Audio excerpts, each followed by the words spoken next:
Okay, we got Mike in the house today. We're going to talk about educators. We're going to talk about homeschooling. We're going to talk about the bridges that we need to build as parents and facilitators and educators. And today, Lindsay gets to play both roles like Mike, the educator and the homeschooling parent. I'm only on one side, the parent, and sending my kids to school. But Mike, thank you, man, making some time joining us today. No problem, man. Happy to be here. Excited. Nice. So let's dive right into it. Talk about your homeschooling journey a little bit. Let's start there. I'll tell you this. I was not the person with the idea to homeschool in my house. I was teaching at a public school at the time, and my wife was like, "Hey, I think I want to homeschool." And I was like, "We can't homeschool. I work in the school system. I'm not homeschooling. I'm not doing that." I was like, "Homeschool kids are weird." And she was like, "Well, what about that weird thing you told me that your kid did in the classroom yesterday?" And I was like, "We're not going to talk about that one." And every day, if I brought something up, she was like, "I thought homeschool kids were weird." And I was like, maybe kids and just like people are weird in general. Like, it's not actually a matter of like your school experience. So over time, I warmed up to it. But my wife is like, she will reveal to you that she ran college track at University of Texas. And at the height of her track career, all she wanted to do was be a mom that actually taught her own kids. Like, that was like her dream.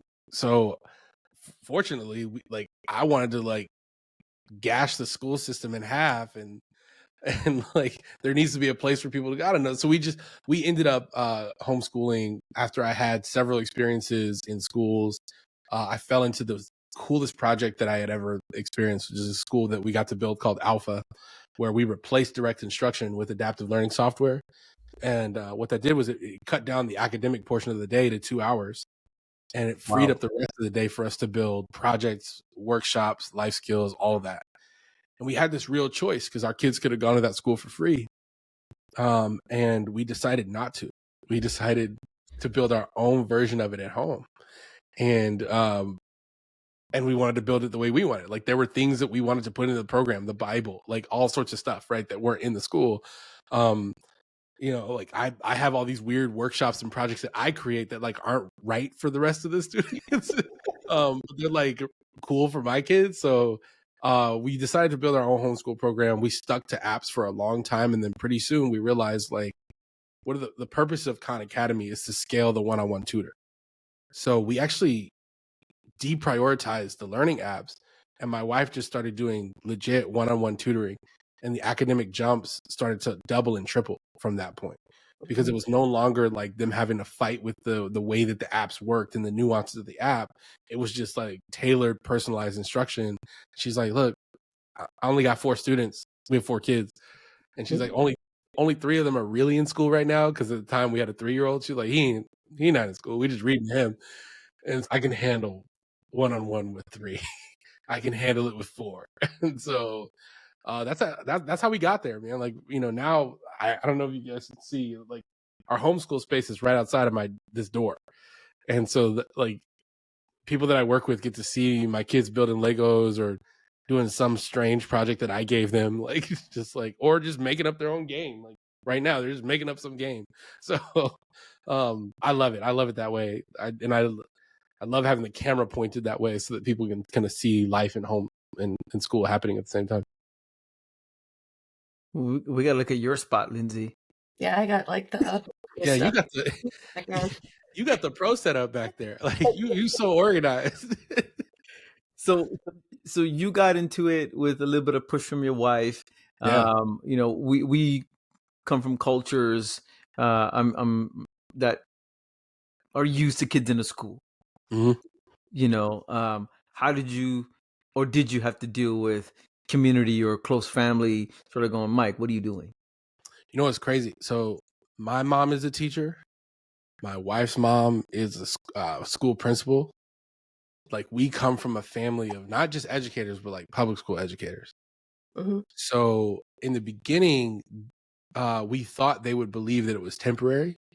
But I kind of had this unique privilege in that by the time we really started homeschooling, I just had enough stuff under my belt to where they didn't question me. My family and friends were like, "No, we're like, what he's doing we like leave him alone about it because like at that time, like I had 2 TED Talks, like 2 TEDx talks. So people like, they were looking at me in a different way. Like I noticed that like my LinkedIn content and following had grown to a point where like people were responding to me differently in public, which I don't like it. It makes me freeze up when somebody says like, "Oh, I watched this thing that you made," or "I read this video," or "I read this article." It makes me freeze up. I'm not built for. I'm not famous, but if I were to become famous overnight, I'm not built for that life. I'm just like, thanks. I really appreciate that. So like the weather, like, um, uh, but like, so I had enough of that, and people knew what I thought about school enough to where they were like, if I tell him he's wrong about this, I have to prepare for an hour-long debate.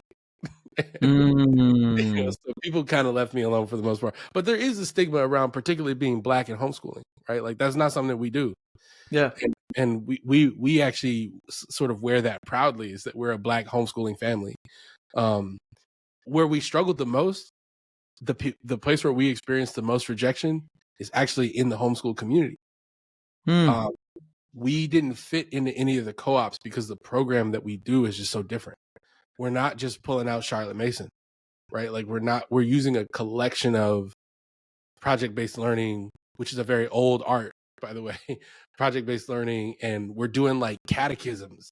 So we're doing these very old things, but we're also pulling in like the newest adaptive learning technology, playing with AI, like, and so like that didn't fit nicely into any homeschool co-ops or communities. So the homeschool community was actually the people that didn't know what to do with us. So we found ourselves alone for a while. Yeah. It's very interesting. I think it's always very interesting that too when people say that it's like teachers and principals and people in the public school system who gave them the least amount of problems about homeschooling. It's like they're in it, they understand why you decided to opt out. Yeah. It's so my mom, I was really nervous about what my mom would say. My mom has been a public school teacher for 38 years. She just last night, she was at my house. She was like, "I think I'm finally going to retire." We were like, yeah. By the end of the conversation, she's like, "I can't do it. I can't do it." I was like, "Mom, I'm going to have to drag you out of the classroom kicking and screaming." Like she doesn't love it, but she loves it. You don't do anything for 38 years if you don't love it. And I thought like my mom's going to be so upset. She'll be so disappointed. And I was like, "Hey, I just want you to know, like, we're homeschooling our kids."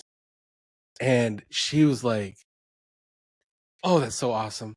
I'm so glad." And I was like, "What? That's not what I expected to hear." She was like, "It's getting so bad in these public schools." Like Wow. For her, it was cathartic. Like she was like, "You're an educator. You've always been that. Like, so is your wife." She was the first person to call my wife, who like doesn't have any formal teaching experience, the first person to say, "Alex she's an educator." Like, and she was like, make sure she goes to Barnes and Noble, she get the educator discount card, go to Half Price Books, get the educator discount. Like she was like, when Teacher Appreciation Week, she's a teacher, like that. So I was very surprised. And like you're saying, Lindsay, like people in the system know what it takes and they know what they have to go through. So they understand that decision in a different way. I want to segment that or segue that into just school as an ecosystem. Because we talk about it all this time, and there's always this debate of, is the system broken or did we just wake up? And it does what it's supposed to do, and it hasn't changed in 150 years because it wasn't meant to deliver the results we want today. Right. And where do you stand on that side? Is it broken, or we just want more that it's not able to do? I think it's that we just want more. Like I think the world requires more of students. More and more, I've actually been thinking about it along the lines of, or in the same way as this conversation about the NBA, about the National Basketball Association. So you have these players that are finally coming out. These now all these ex-players have podcasts, and they're finally coming out and they're saying players weren't that good in the 90s. Like they're like, if we're real about it, players in the 80s weren't that good. The reason why Jordan is scoring 63 is because the guys that guard him are just not that good. Yeah. And maybe some of that's true, maybe it's not, but like what they're pointing out is like the NBA has changed to meet the modern viewer, and when the old Vanguard complains, they're just complaining because the league served a different purpose at that time. Mhm. But school hasn't done that. Like school has, we're still playing in the 1800s. Like we're still playing by the same rules, and we do need something different. The consumer's different, the students are different, the parents are different. The world has changed so that I do think that the school system is designed to do exactly what it always has done. It gives everybody a baseline level of knowledge. That baseline is just not what's required for today, right? Like I always hear people say things like schools produce workers. I'm like, well, they don't even do that. They weren't necessarily made to produce factory workers. I'm sure in the Industrial Revolution, there were foremen at factories that are like, all these kids suck at their job. I'm positive that that's true. Like, you cannot tell me that 13-year-olds were great at factory work in 1887. Like, it's just, I just don't believe it. Yeah. Like, so like schools, they're not great at producing workers. They never have been. But what they're great at is, and the problem with the school system is actually the scale. Like when you shrink down school to a smaller scale, even if you do it the same way, you'll learn that students will get a lot more out of it, because the scale is really the issue, because we're trying to offer everybody a baseline level of knowledge and skills. That's what it's always been doing. Right. But I think that we've just grown past that. So we need new things, new tools, new methods, honestly, new motivation, new inspiration, Yeah. And if we break down the ecosystem of schools, there's real estate, there's administration, but ultimately it's the teacher-student relationship. Yep. Right. And I mean, when I got into it from a Schoolio perspective, I was a little angry because from an educator perspective, without knowing what's happening on the inside, I was quick to judge. I was the first one to go, listen, I've had, my daughter is 16 now. We've had at least 8 grades of parent teacher meetings, and never have I been asked, how's your daughter at home? What is she like when she's not in this class? What are her interests that I can learn? It's always been a one-way direction of, here's my opinion on your kid, take it or leave it, right? But now that I'm on this other side, I go, ooh, of course, if you're an educator, but you're now the curriculum developer, and now you're the babysitter in class with multiple types of students and learning, then you're the secretary and administrator who's got to do filing and reporting. Yep. How are you able to do this job? I have a shit ton of respect now that I'm on this side building an education startup. But what are you seeing educators not doing fast enough to build some of these like innovation and bridges? Because on LinkedIn, I love seeing so much noise, but it's noise without an action plan. It's just opinions that are repetitive. Yeah. I think a lot, I have had people tell me in the past, they're like, you're so critical of teachers. And I'm like, I know, because I was one. Like, I taught in those classrooms. So I'm not saying this from an outsider's perspective, but one of the things I think teachers don't do enough of is consume. And it's not their fault, honestly. It's a system that's stacked against you. Like, every great CEO will tell you, I read a ton of books. So I'm really into whiskey and like bourbon. And I went to this distillery called 291. 291 is started by a guy named Michael Myers, of all names. And he used to be a professional photographer. He lived in New York City, and after 9/11, he moved his family from New York City to his hometown of Colorado Springs. And when he was in Colorado Springs, he just like fell in love with a new way of living, kind of like the old way of living for him. It's like, oh, okay, this reminds me of my roots. And then he goes, you know what? I'm just going to make whiskey. So he quits being a photographer, and he's like a famous photographer. He's taking portraits of the Sears Tower, and like, he's like, so he just quits. And he was like, well, I guess I just better read. If you go to 291, there's a piano, and there's a stack of books on this piano. That is the actual stack of books that this guy just consumed for a decade to make this amazing whiskey, right? Like, and when I think about the time that it took him to actually go on that learning journey and to become great, no teacher is afforded that. Because like you said, like, number one, we want to get all of these different roles out of a teacher on the cheap. So it's like, when are you going to sit down and read a book? And when are you going to read a book that is not assigned to you by your principal? Like, you just don't have the energy. I believe that. At the same time, I also believe that a lot of teachers use that as a crutch to not get better. I understand there are not a lot of incentives, but I can tell you that there has never been a day that I have gone to work where I didn't give it everything I had. Like, so when I was in the classroom, I gave it everything. I went to Gary Vee seminars because I knew kids liked Gary Vee.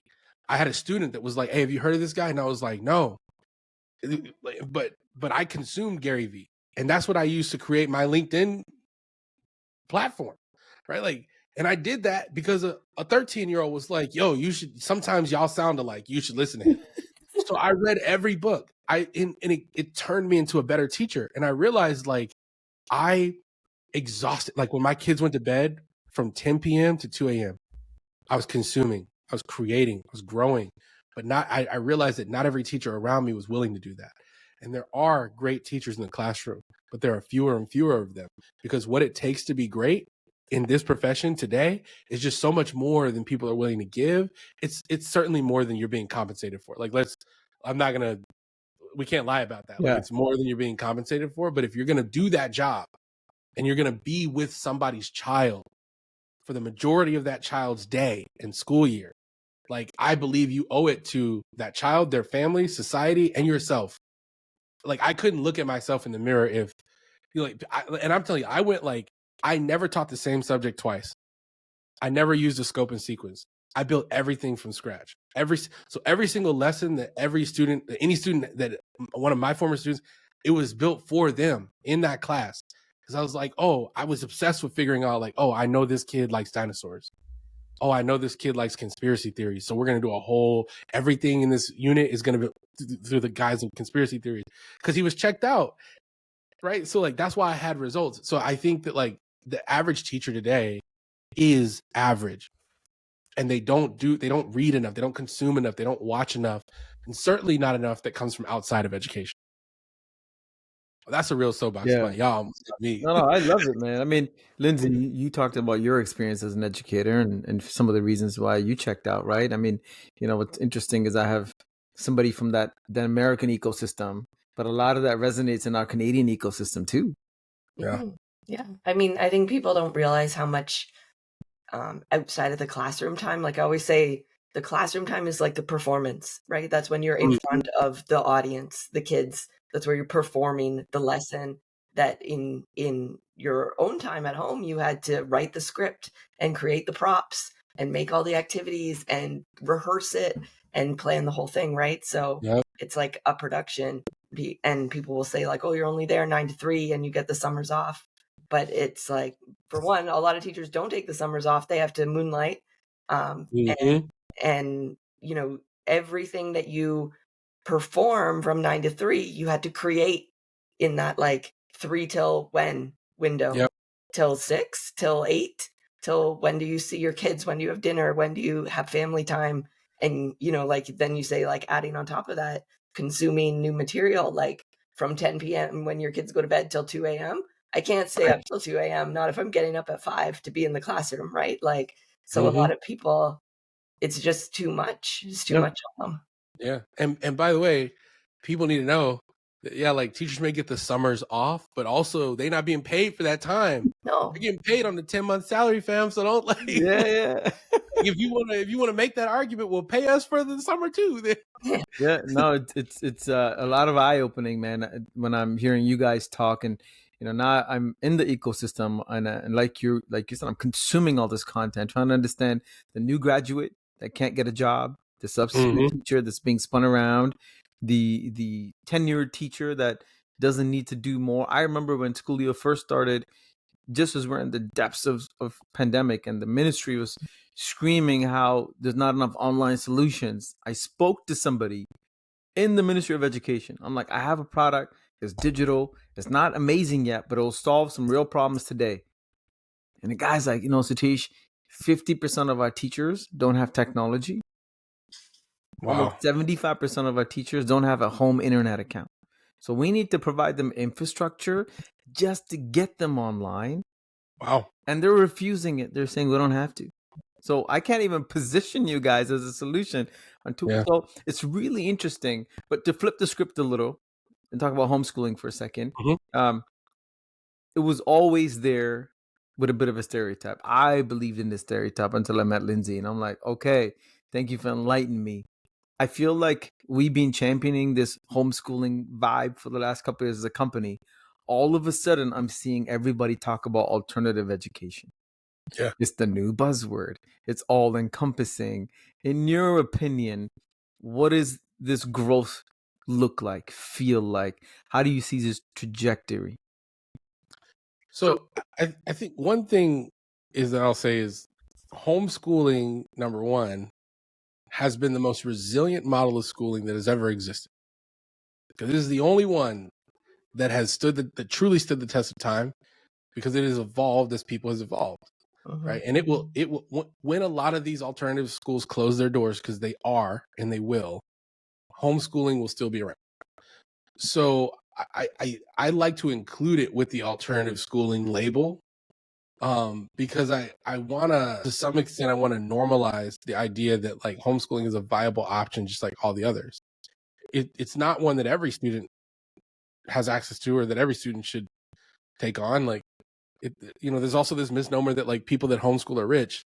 Like in the United States, the average salary of a homeschool family is the exact same of the average salary of a public school family. It's $73,000 a year. So it's like you can't make that. So with alternative schools, I think, fortunately and unfortunately, I do see growth happening there, because they're easier, they're more agile, and particularly in the US, the billionaires have gotten into the school game. And I say this as somebody that like built schools for billionaires.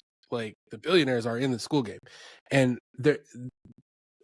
you're seeing this fascinating trend, because they're not in it for the reason everybody thinks they're in it.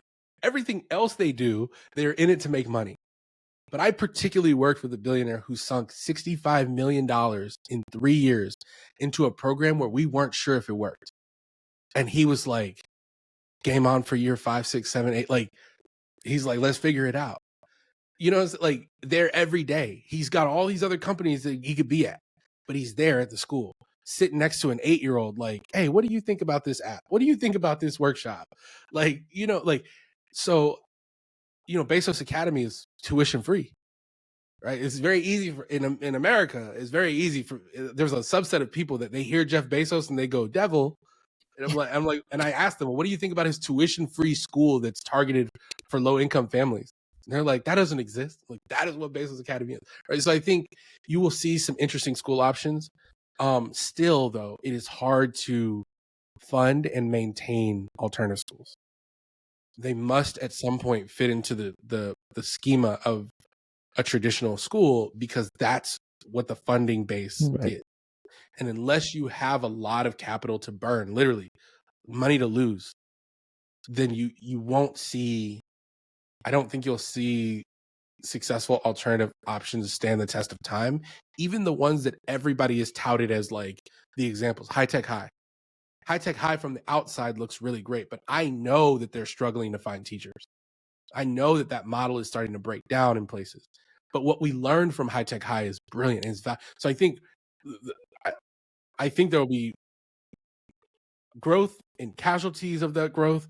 But I think the thing for us to focus on is like, I talk to people about, anybody that works with me will tell you, I have certain company obsessions, like obsessions with the stories of certain companies. And one of them that I will not back down on is WeWork.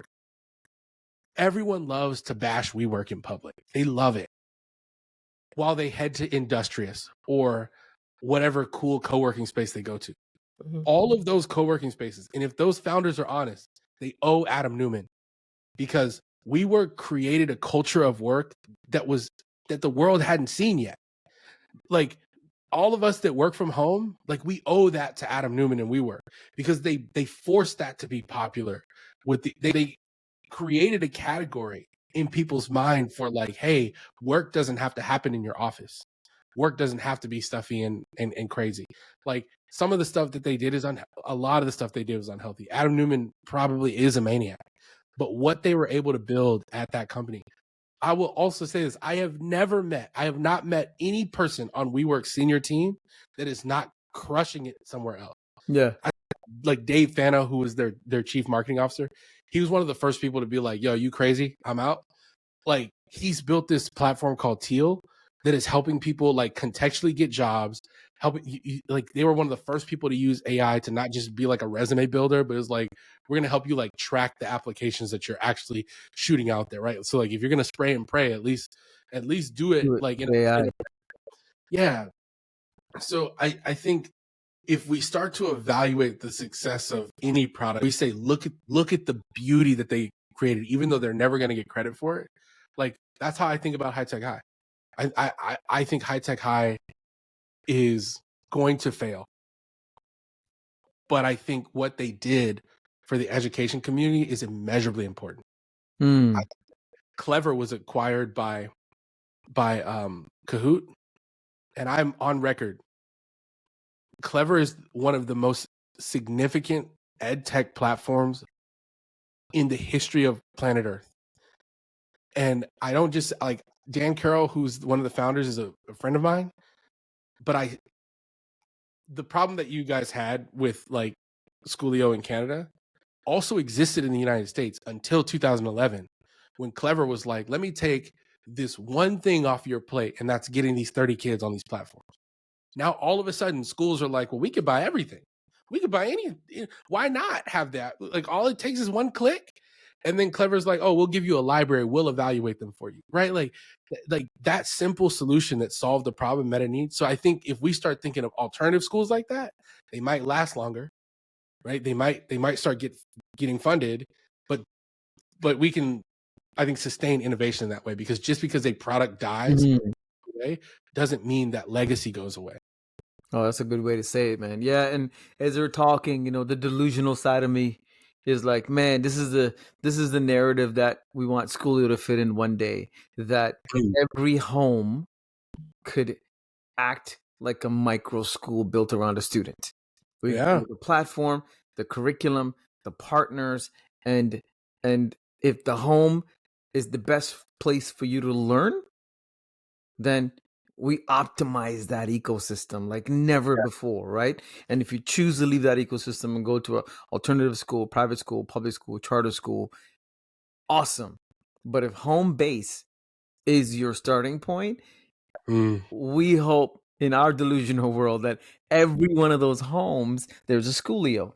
And if there's enough for that, we have a mesh. We have a mesh, we start connecting people. Yeah. That is where we get really excited about if we last long enough in the game. Is that the truth that we can sort of bring to the table?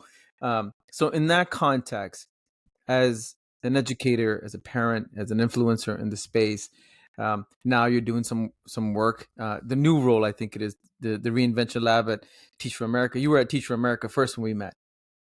Yeah. Or is that the same, the role has changed? So I've been there, man. It's crazy. I've never been anywhere this long, ever. Like, so I'm in year 3. In October, it'll be 4 years. Never been anywhere that long. So the Reinvention Lab, Reinvention Lab is the small team that I joined. I joined 3 years ago. I had been building school projects for billionaires, and then I decided that I was tired of building schools for the wealthy elite. We always had this ambition of like, oh, we'll build a school, we'll figure it out, and then we'll go to the other side of town. And we like conveniently never made it to the other side of town. And then I would watch tuition go up every time, and I was like, oh, I'm getting hustled, like I'm getting played. And right around when I was feeling that way, I met this amazing person. Her name is Sunana. And she was like, yo, what are you doing next year? And I was like, yo, I'm a free agent. Like, let's figure it out. And I took on what I think is the hardest job that I've had, which is like the Reinvention Lab. Our job was to build and seed innovation inside of Teach for America, largest education nonprofit in the country. lots of people, depending on like where you go in the United States, like people will be like, they will either love TFA or hate them. There's no in between. There's like, y'all are the worst thing ever because of white saviorism, or like, you guys are the best thing ever. And at the time when I joined Teach for America, I was in the category of like, this is the worst nonprofit to ever exist.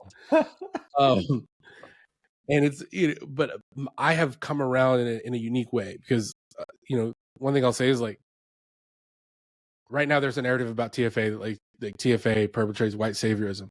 Every single person on TFA's executive leadership team is a woman of color. From CEO to the COO to like, I'm saying like, you can just see the diversity in the room, and it's like people don't realize. I tell people that like, I was like, what if I told you a black woman was making all the decisions? They're like, no way. I'm like, nah, and it's been that way for like 15 years. Like, but people don't, narratives stick really hard. So I've learned a lot about the incredibly talented people at TFA. And again, I was forced to use my own vetting mechanism, like the thing I told you about WeWork, about TFA. Like, Teach for America created a category in people's mind, right? Like, I think nobody at TFA will shy away from acknowledging that there was in the history of the organization where, from the founder on down to teachers that they were hiring, where white saviorism was like running rampant through that organization. I was a kid at that time, right? That I literally say today is not your mama's TFA. Like, it is a completely different organization from top to bottom. And I just had the chance to have coffee with the CEO who like took the organization and turned it into what it's becoming. I don't even want to say what it is now, because like, fortunately, I signed up to be on the team to help usher TFA into a new vision, like into the future of learning. So that's what we do, products and programs to help Teach for America take what it's great at, which is like people acquisition, and build new lines of business to propel them into the future of learning. So a large part of that, like, we need to figure out where learning is going. We need to figure out like, who are the people, like who are the people that we need to, that Teach for America needs to be reading and shouting out and partnering with. It's harder when those teams are in Canada, which is like, I don't know what's happening, but there's a unique thing in Canada where ed tech and like photography and videography feels like it's booming. Like Tamar from TechSpark, Julia Dexter from Shoelace Learning is one of my good friends. I'm just like, I was like, I don't know what's going on up there, but y'all got a lot going on in terms of like ed tech in Canada right now. And I'm like, I'm like, oh, we got a partner. They're like, well, if they're Canadian, it's hard for us. We got to figure that out. Oh, that's a good point. So yeah, the Reinvention Lab, I love it. Like, what we've been doing for the last year and a half is literally, I mean, we I will say this, like, I have been working at the intersection of AI and education since before it was popular. And we were trying to build AI tools, like we were trying to build what ChatGPT is for school like 6 years ago. But we're riding the wave. Like right now at TFA, we're riding the wave. We're trying to make sure that educators are not behind. We're like, yo, it's 1995 again, and the internet's here, and we're trying to make sure that educators don't have the option to say, nah, that's not for us, because that's what happened in 95. I'll never forget. I was 6 years old, and I had a teacher that told me, she said, Mike, this internet thing is temporary. And I was like, Miss Webb, I don't think you understand. I just played Oregon Trail with a kid who lives in Oregon. I don't think you get, like, I remember saying to her, and she kicked me out of the class. Oh shit! And I was like, that was one of my earliest memories of school, where I'm like 6. I'm like, the world is changing. Like, I had never been to Oregon. I was this little kid from the hood in Houston. I couldn't imagine what Oregon looked like. And here I am typing messages to some kid who lives in Oregon. Yeah, that's amazing. Yeah, and I'm like, does it really look like this and he's like, yes, Oregon really looks like it looks in the video game. So my mind's being blown, and I have a teacher telling me, no, that's not. So we're trying to make sure that doesn't happen. That's amazing. Yeah, like we're building prototypes, we're training teachers. Like, man, I gotta also just shout out like the regional Teach for America has like these regional teams, and they have been coming alongside us in a unique way that we haven't experienced before. and they're so open and they're like ready to get new learning experiences to the teachers. Like I just got off of a call with someone from South Louisiana, and we're like, yo, we about to build like AI and environmental justice and offer that to teachers and put them in classrooms like that, right? Like, so I'm just like, I'm fortunate and very blessed to be at TFA in this moment. And yeah, so I'm like, I don't know, like I'll just say like I'm pretty excited about where we're going. Yeah. And when we talked about it earlier about the ecosystem is the kid in the Yeah. middle, and then you've got Yep. teachers and parents, right? And seeing that teachers of the next generations are getting a different set of blueprint is really exciting. You know what I mean?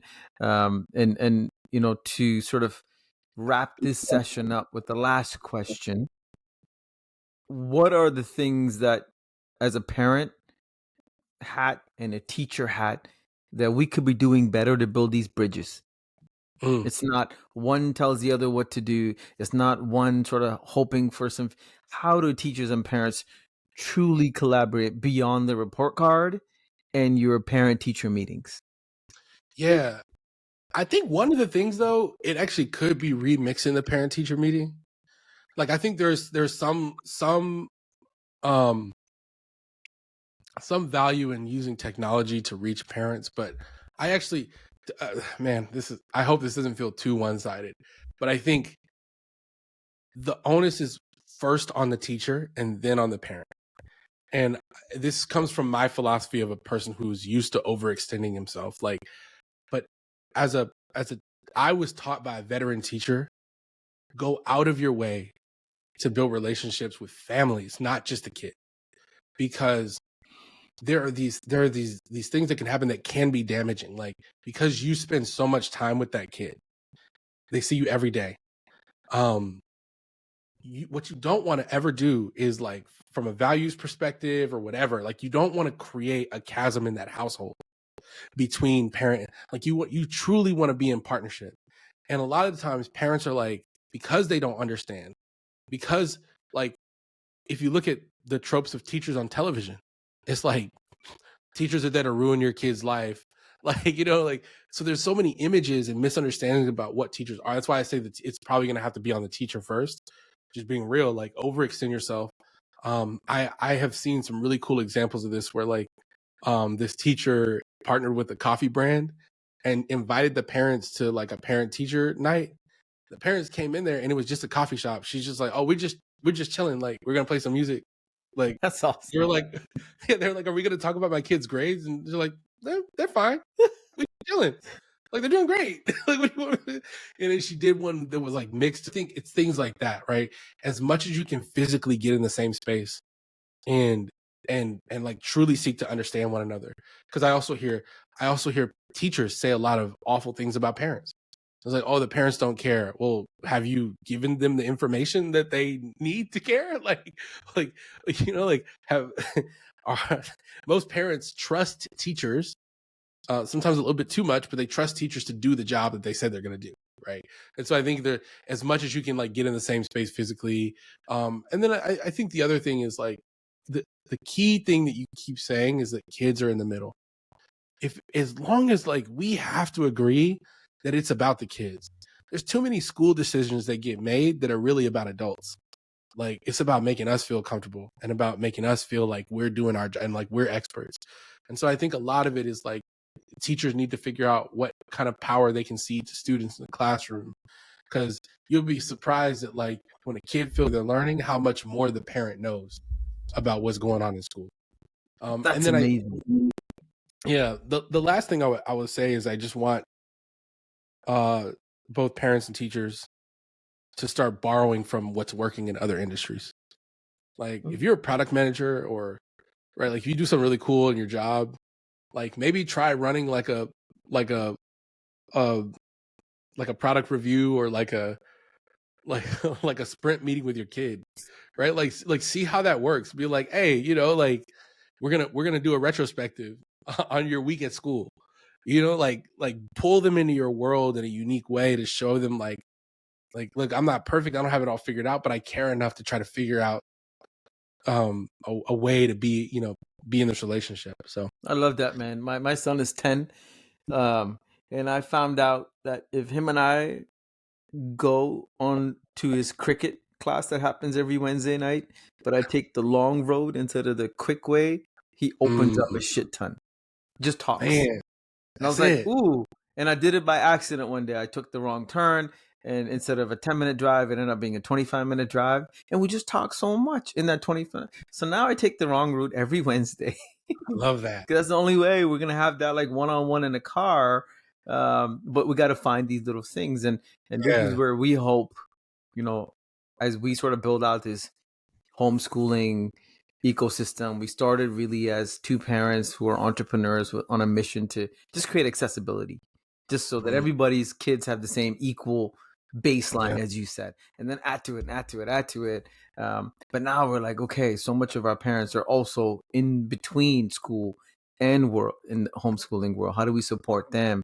And so this has been a fantastic conversation. Lindsay, last words. Wow, I'm losing my voice entirely. No, it's great to talk to you, Mike, and it's great to get that like homeschooler and teacher perspective. And I think you've dropped tons of gems today for us. So thank you for being here. Thank you, Lindsay. We need to get like you. I'm like looking at. I'm like, how do I organize my homeschool space? We need to get like you. You are organized. Rainbow color coded. That's how. Yeah, you got it going. Thank you, Mike. Appreciate your time once again. Thank you, guys.